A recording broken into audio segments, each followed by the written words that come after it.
प्रणाम राजा ध्वज। मेरा नाम सुनैना है और मैं सिंहासन की 14वीं पुतली हूँ। हे देवी, आप क्या आई? मेरे इस सिंहासन पर नहीं बैठने का समाचार आ गया। देवी, मुझे इस सिंहासन पर बैठने दो ना। पहले महाराज विक्रमादित्य जैसे राजा होने का परिचय तो दीजिए। आप सभी तो ऐसी कहानियां सुनाती हैं जो मैं सपने में भी नहीं सोच सकता।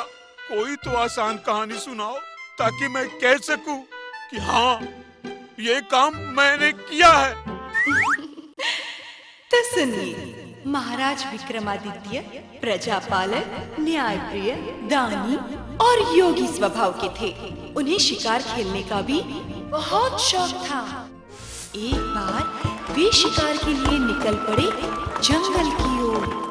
आज तो शेर कहीं भी दिखाई नहीं दे रहा और अचानक से दिख गया तो क्या करोगे? कोशिश करूंगा कि वो मुझे देख ना पाए।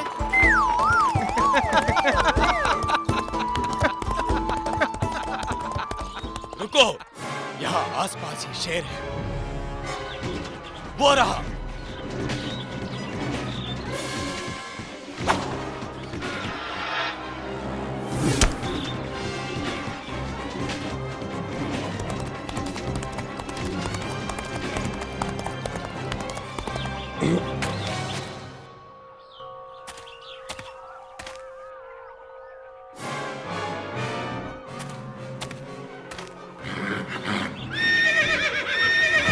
ये तो हमारे घोड़े की आवाज है। ओह, बहुत बुरा हुआ। अब हमें इस जंगल से निकलना चाहिए। बिना सोचे समझे आगे बढ़ना समझदारी नहीं।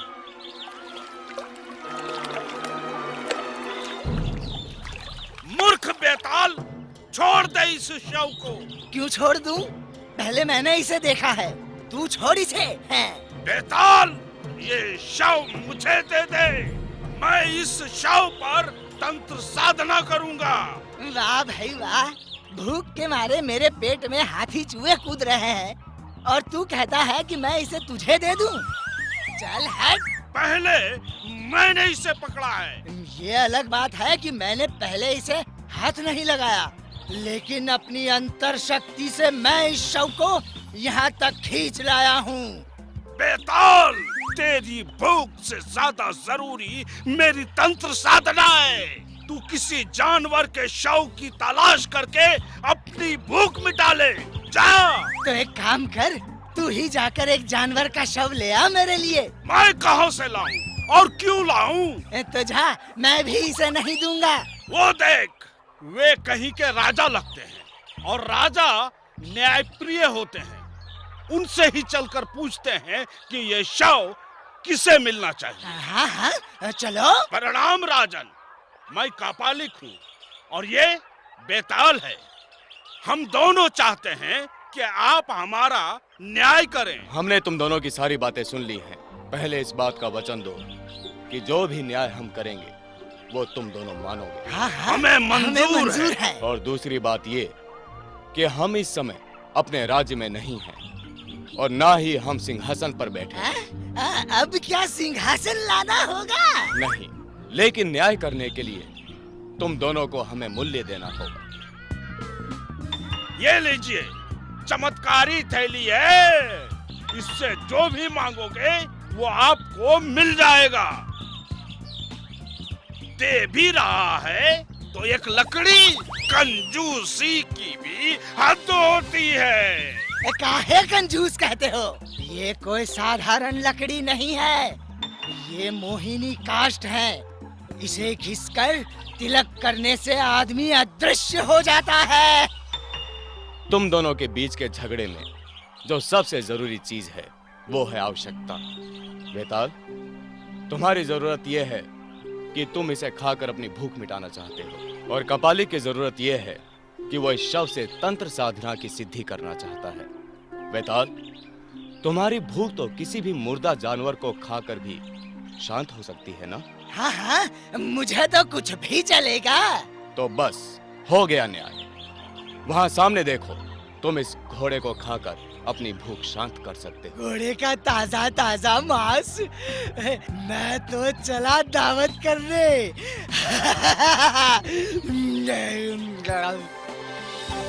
कपालिक, तुम्हारी तंत्र साधना उसकी भूख से ज्यादा जरूरी है, इसलिए अब तुम ये शव ले जाकर अपनी तंत्र साधना पूरी करो। धन्यवाद राजन। हमें भी भूख लगने लगी है। कपालिक की इस थैली की परीक्षा लेनी चाहिए। है चमत्कारी थैली, हमारे सामने ताजे फल और स्वादिष्ट भोजन उपस्थित करो।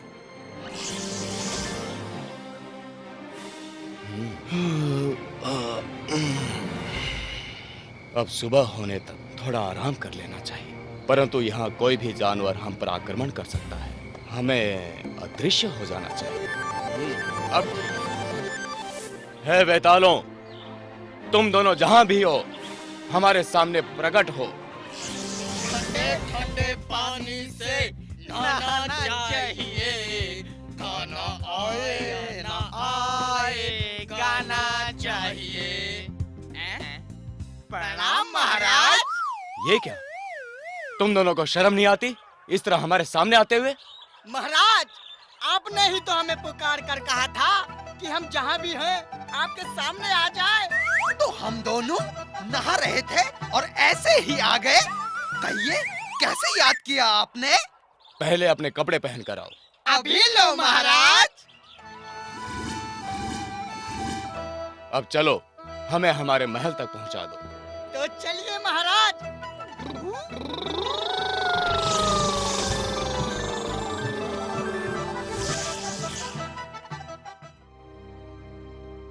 मुझे बहुत तेज भूख लग रही है बेटा, कुछ खाने को हो तो इस गरीब को दे दो बेटा। बाबा ये लो, ये एक चमत्कारी थैली है। इस थैली से जब भी जो भी तुम मांगोगे तुम्हें तुरंत मिल जाएगा। जुग जुग जियो, जुग जुग जियो बेटा, जुग जुग जियो। अब कहिए राजा भोज, क्या आपने कभी ऐसा न्याय किया है? क्या आपने कभी ऐसा दान दिया है? यदि हाँ, तभी आप इस सिंहासन पर बैठने के योग्य हैं। कोई इतना बड़ा दान दे कैसे सकता है? तभी तो आप राजा भोज हैं और वे महाराज विक्रमादित्य थे। अब आप जिद छोड़ दीजिए। नहीं, मैं इतनी जल्दी हार मानने वाला नहीं हूँ। कभी न कभी मेरा भी दिन आएगा, तब देखना मैं तुम सबको बताऊंगा।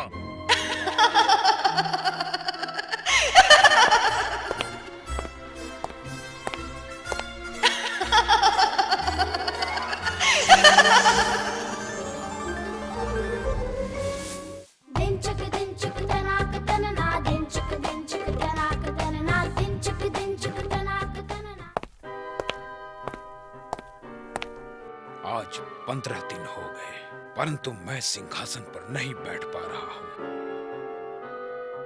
नहीं, मैं इतनी जल्दी हार नहीं मानूंगा।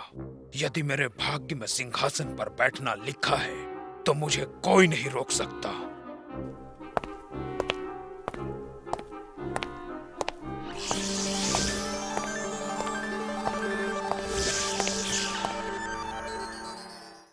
ठहरिए राजा भोज।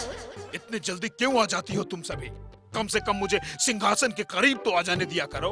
परंतु किसी भी चीज को हासिल करने से पहले इंसान को उस चीज के लायक बनना चाहिए। मैं जानता हूँ कि मैं इस सिंहासन पर बैठने के लायक हूँ। इतना ही विश्वास है तो आज मैं आपको एक कहानी सुनाती हूँ। स्वयं निर्णय कर लीजिएगा कि आप इस सिंहासन पर बैठने के काबिल है या नहीं। ठीक है देवी, आप कहानी प्रारंभ कीजिए। लेकिन एक बात बताइए, क्या मैं इस सिंहासन पर बैठकर कहानी नहीं सुन सकता? नहीं राजा भोज। ठीक है, मैं खड़े खड़े ही सुन लूंगा। मेरा नाम सुंदरवती है और मैंने देखा है कि राजा विक्रमादित्य अपनी प्रजा के सुख दुख का पूरा ख्याल रखते थे। उज्जैन के व्यापारियों में सबसे बड़ा नाम था सेठ पन्नालाल का। उनका एक जवान पुत्र था, हीरालाल, जिसके विवाह के बारे में विचार करने के लिए उन्होंने एक दिन अपने यहाँ उज्जैन के बड़े बड़े ब्राह्मणों को आमंत्रित किया। ये मेरा पुत्र हीरालाल है। अब ये जवान हो चुका है। मैंने आप लोगों को इसलिए कष्ट दिया है, आप मेरे पुत्र के विवाह का लग्न मुहूर्त निश्चित करें और इसके लिए एक योग्य कन्या की भी तलाश करें। जजमान, एक कन्या है, समुद्र पार एक द्वीप है। मैं वहीं के एक व्यापारी की बेटी की बात कर रहा हूँ। अगर आप चाहें तो मैं आपके पुत्र का प्रस्ताव लेकर उनके पास जा सकता हूँ। ठीक है, आप जितनी जल्दी हो सके वहां जाने की तैयारी कीजिए। जजमान, भगवान ने चाहा तो ये जोड़ी बनकर रहेगी। हाँ, हमारा सौभाग्य है कि हमारी बेटी का विवाह ऐसे अच्छे खानदान में हो रहा है। पंडित जी, आप शादी की तैयारी शुरू करवाइए। जजमान, आज से 4 दिन बाद का शुभ मुहूर्त है। बारात ठीक 4 दिन बाद आपके द्वार पर होगी। हाँ। जैसे ही विवाह की तारीख नजदीक आई, तेज बारिश शुरू हो गई। द्वीप तक जाने का रास्ता बंद हो गया। सेठ पन्नालाल का ध्यान इस अनहोनी की ओर बिल्कुल नहीं गया था। हे भगवान, ये बारिश तो रुकने का नाम ही नहीं ले रही। ऐसे में बारात द्वीप तक पहुंचेगी कैसे? जजमान, अगर बारात सही समय पर नहीं पहुंची तो कन्या पक्ष को बड़ी शर्मिंदगी उठानी पड़ेगी। हाँ। अब आप ही बताइए, ऐसी हालत में क्या किया जाए? हमारे राजा विक्रमादित्य के पास हवा की तेजी से चलने वाला रथ और घोड़ा है।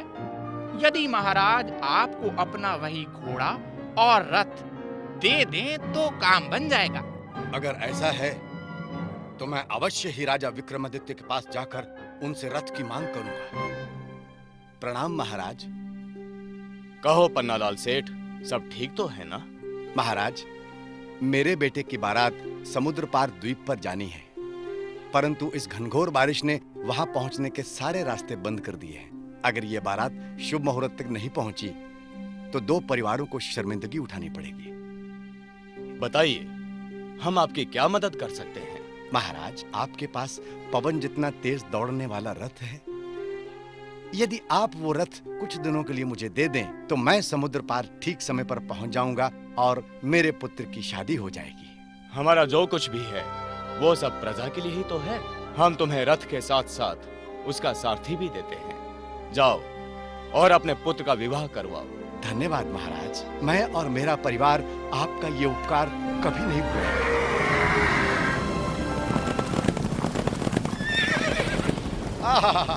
ऐसा रथ तो मैंने जीवन में पहली बार देखा है। ये रथ और ये आलीशान घोड़े तो मेरे पुत्र की शादी में 4 चांद लगा देंगे। रथ तो हमने दे दिया, लेकिन सेठ पन्नालाल के सामने कोई और बाधा आ गई तो अनर्थ हो जाए। है बेतालों, हमारे सामने प्रकट हो। प्रणाम महाराज, कहिए हम आपकी क्या सहायता कर सकते हैं? इस बार तुम दोनों को हमारी नहीं, सेठ पन्नालाल की सहायता करनी है। और जिस तेजी से बरसात हो रही है उससे हो सकता है कि उन्हें रास्ते में और भी मुश्किलों का सामना करना पड़े। तो आप चाहते हैं कि हम उन्हें सही सलामत द्वीप पर पहुंचा दें? सिर्फ इतना ही नहीं, उनके पुत्र की शादी के बाद उन्हें सुरक्षित वापस लाना भी तुम्हारी जिम्मेदारी है। जो आज्ञा महाराज।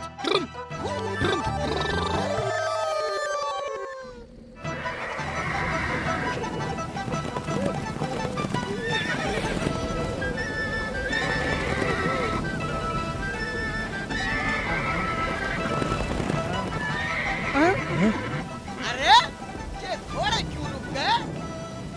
पानी पीने के लिए रुक गए होंगे। पानी में डूबने से बचने के लिए रुके हैं।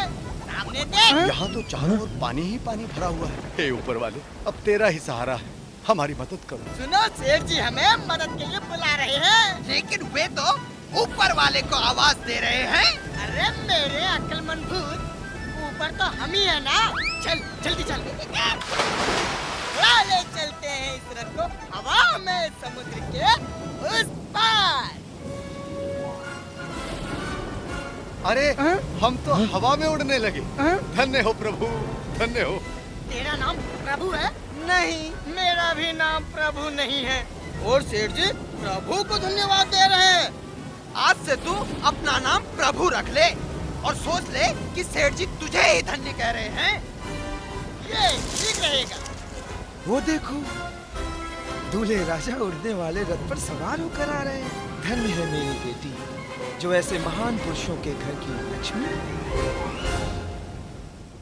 और इस तरह पन्नालाल के बेटे हीरालाल का विवाह हो गया।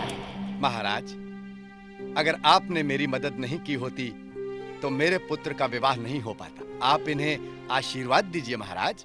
सदा सुखी रहो और जीवन में तरक्की करो। महाराज, जहाँ भी जाता हूँ लोग पूछते हैं कि क्या ये रथ मेरा है, और मैं मन ही मन सोचता हूँ कि काश ये रथ मेरा होता। आपके इस रथ ने मेरी इज्जत में 4 चांद लगा दिए हैं महाराज।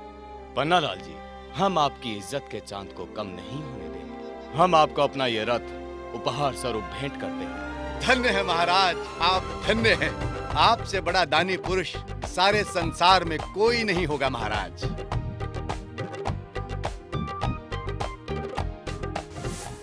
कहिए राजा भोज, कहानी सुनने के बाद आप कुछ परेशान से लग रहे हैं। परेशानी की तो बात ही है ना। कैसे महाराजा विक्रमादित्य ने इतनी सरलता से अपना वो रथ दान कर दिया? आपकी सूरत देखकर तो नहीं लगता कि आपने कभी ऐसा दान दिया होगा। आज तक तो ऐसा दान देने के बारे में मैंने सोचा तक नहीं। देवी, इससे पहले कि तुम मुझे जाने के लिए बोलो, मैं स्वयं यहाँ से चला जाता हूँ। परंतु मैं कल फिर आऊंगा। हाँ, मैं कल फिर आऊंगा।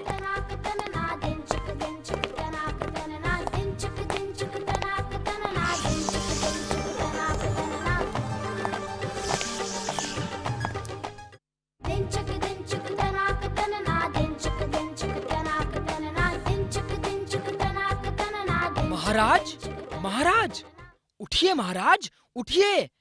क्या हुआ? महाराज, आज मैंने आपकी कुंडली देखी है और उसमें लिखा है कि आज आपका कार्य अवश्य सफल होगा महाराज। तो चलो।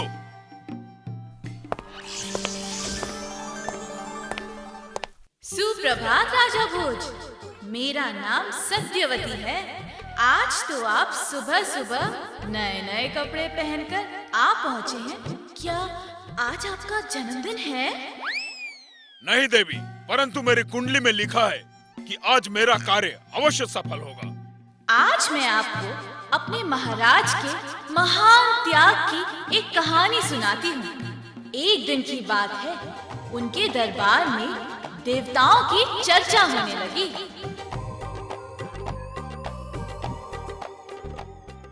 आप सभी बड़े बड़े विद्वान और ज्ञानी हैं। आज हम ये जानना चाहते हैं, क्या पाताल लोक में भी किसी देवता का वास है? हाँ महाराज, पाताल लोक के स्वामी शेषनाग हैं, जो भगवान विष्णु के सेवक हैं। उनका दर्शन करना स्वयं भगवान के दर्शन करने के समान है। अगर उनके दर्शन करना भगवान के दर्शन करने के समान है, तो हमें भी शेषनाग के दर्शन अवश्य करना चाहिए। है बेतालो, हमारे सामने आओ। प्रणाम महाराज।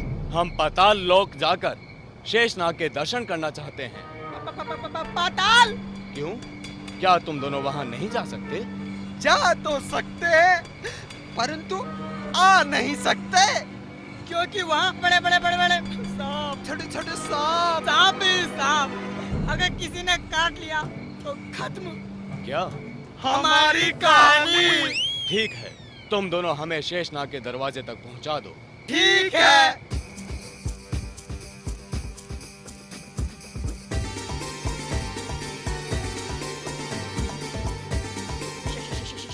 शेषनाग का महल।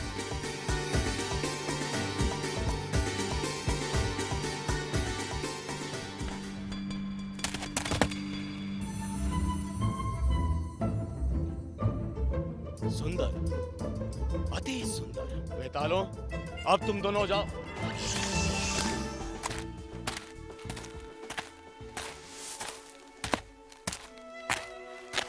हे भगवान शेषनाग, आपके दर्शन पाकर हमारा जन्म सफल हो गया। सुखी रहो हे मानव।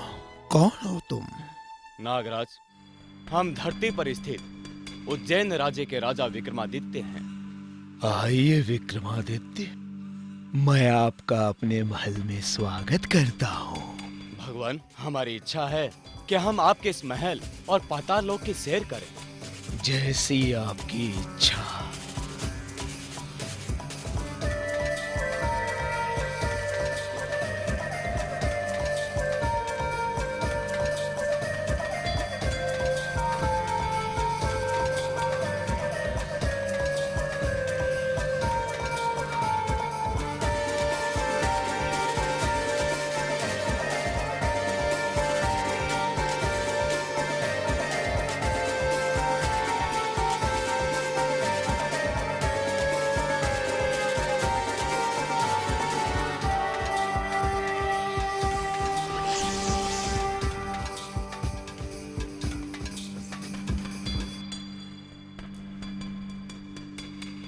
अब हमें वापस अपने राज्य लौटने की आज्ञा दीजिए। हे राजा विक्रमादित्य, आपने पाताल लोक का अतिथि बनकर मेरा सम्मान बढ़ाया है। मैं आपको यूं ही खाली हाथ नहीं जाने दूंगा। ये दिव्य रत्न मैं आपको उपहार में देता हूँ। इन रत्नों की अलग अलग विशेषताएं हैं। इस रत्न की विशेषता ये है कि इससे जितना धन मांगोगे ये देगा। दूसरे का ये गुण है कि इससे जैसा भी वस्त्र आभूषण मांगोगे देगा। तीसरे रत्न से मांगने पर आपको हाथी, घोड़े, जो भी चीजें चाहिए वो आपको मिलेगी। और चौथा रत्न आपको धर्म, कार्य और यश की प्राप्ति कराएगा। धन्यवाद भगवान। हे वेतालों, हमारे सामने उपस्थित हो। हैं? महाराज, आप जीवित हैं? हाँ, अब हमें हमारे महल ले चलो। अभी लो महाराज।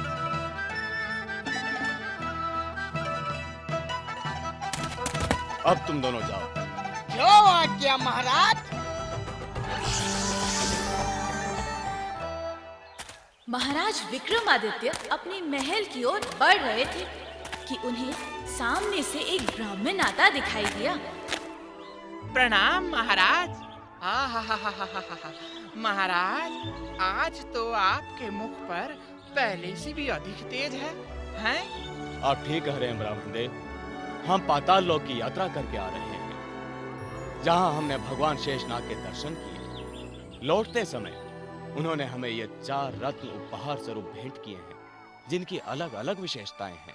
ये रत्न धन की प्राप्ति करवाएगा, ये वस्त्र और आभूषणों की, और ये तीसरा रत्न हाथी, घोड़े, पालकी प्रदान करवाएगा, और ये चौथा रत्न धर्म, कर्म और यश की प्राप्ति करवाएगा।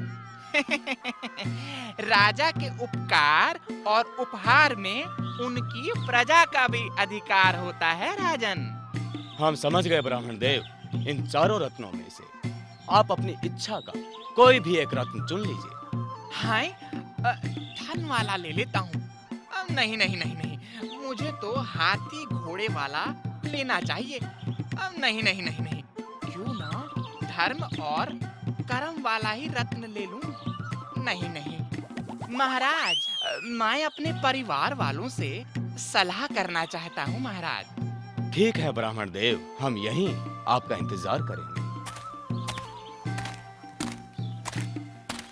मैं तो कहता हूँ वो रत्न ले लीजिए जिससे हमें धन मिलेगा। एक बार घर में धन आ गया ना तो हम जो चाहे वो खरीद सकते हैं। अजी, मैं तो कहती हूँ वो हाथी घोड़े देने वाला रत्न ले लो। जब भी धन की आवश्यकता होगी तो 1-2 हाथी घोड़े बेच दिया करेंगे, और क्या। अरे मूर्खों, मैं तो धर्म, कर्म और यश वाला ही रत्न लूंगा। क्या जी, आप तो हमेशा ऐसा ही करते हो। हे भगवान, ये मैं कहाँ फंस गया।